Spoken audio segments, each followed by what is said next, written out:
Chicken கறியை வந்து இது மாதிரி செஞ்சு பாருங்கள். ஃபஸ்ட்டு பேனில் கொஞ்சம் எண்ணெய் சேர்த்துட்டு பட்டை, கிராம்பு, ஏலக்காய், பிரிஞ்சி எல்லாம் போட்டு பொரிய விட்டுட்டு 2 டேபிள் ஸ்பூன் வந்து இஞ்சி பூண்டு பேஸ்ட்டு போட்டு ஒரே ஒரு நிமிஷம் வதக்கினா போதும்.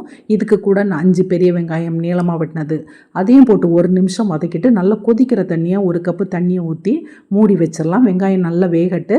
வெந்த பிறகு 4 தக்காளி அதை நல்லா பேஸ்ட்டாக அரைச்சி இதுக்கு கூட சேர்த்துட்டு இப்போ தான் இதை நம்ம நல்லா வதக்கிக்கணும். தக்காளி பச்சை வாசனையெல்லாம் போய் நல்லா சுருண்டு வந்த பிறகு 1/2 டீஸ்பூன் மஞ்சள் பொடி, 1/4 டீஸ்பூன் ஜீரக பொடி, 2 டேபிள் ஸ்பூன் மல்லிப்பொடி, 2 டீஸ்பூன் வந்து மிளகாத்தூள், 2 டீஸ்பூன் சிக்கன் மசாலா, உப்பு தேவையான அளவு அதையும் போட்டு ஒரு நிமிஷம் நல்லா வதக்கிட்டு 1 கிலோ சிக்கன் அதை போட்டு ஒரு நல்லா கிண்டிட்டு ஒரு 10 நிமிஷம் அப்படியே திறந்தே வேகட்டு.